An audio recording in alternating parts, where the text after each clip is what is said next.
famous Liberty building that you see behind me. I've just been in there looking at some beautiful fabrics that they produce every year. I'm feeling very inspired, and it made me think about my curtains and other window decorations that I have.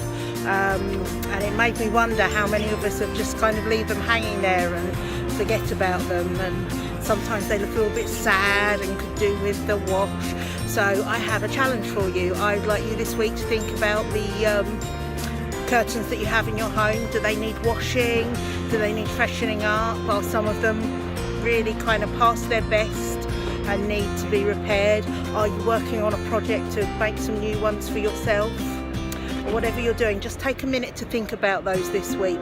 You guys have a wonderful day, and I am going to buy some fabric.